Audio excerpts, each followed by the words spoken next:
ডাকযোগে ভোট গণনার বিষয়ে সুপ্রিম কোর্টের রায়ের মাধ্যমে আসন্ন মধ্যবর্তী নির্বাচনে প্রেসিডেন্ট ট্রাম্পের কারচুপির ষড়যন্ত্র ব্যর্থ হয়েছে এমন মন্তব্য করেছেন হাউস মাইনরিটি লিডার হাকিম জেফ্রিস।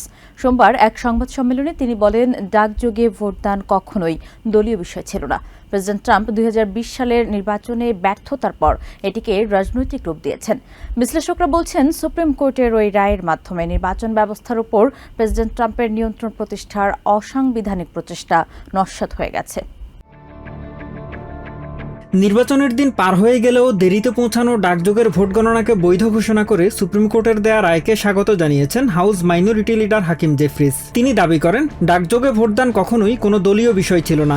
প্রেসিডেন্ট ট্রাম্প নিজের ব্যর্থতা আড়াল করতেই এটিকে রাজনৈতিক রূপ দিয়েছেন।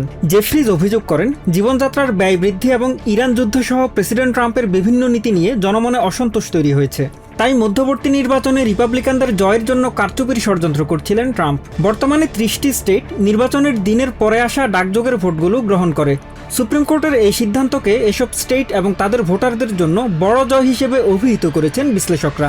রাজনৈতিক বিশ্লেষক স্যাম স্টাইন ডাকযোগে ভোট গণনার ক্ষেত্রে জালিয়াতির অভিযোগ নিয়ে প্রেসিডেন্ট ট্রাম্পের তীব্র সমালোচনা করেছেন। সাবেক ইউএস অ্যাটর্নি জয়েস ভ্যান্স মনে করেন, নির্বাচনে জালিয়াতির অভিযোগ ট্রাম্পের পুরনো রাজনৈতিক কৌশল, যার মাধ্যমে তিনি মূলত মানুষের ভোটাধিকার সংকুচিত করতে চান। ডেমোক্রেটিক কৌশলবিদ কর্নেল বেলচারের দাবি, ভিত্তিহীন অভিযোগের মাধ্যমে ট্রাম্প প্রশাসন ভোটারদের মাঝে বিভ্রান্তি তৈরির চেষ্টা করলেও তা সফল হচ্ছে না। এদিকে নেভাডার সেক্রেটারি অব স্টেট সিসকো আগিলার স্টেটগুলোর নির্বাচনী প্রক্রিয়ায় প্রেসিডেন্ট ট্রাম্পের হস্তক্ষেপ চেষ্টার বিরুদ্ধে লড়াই চালিয়ে যাওয়ার ঘোষণা দিয়েছেন।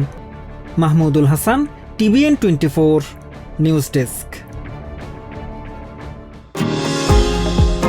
নিউ ইয়র্ক থেকে সম্প্রচারিত TVN 24 টেলিভিশন বিশ্বজুড়ে বাঙালির কণ্ঠস্বর।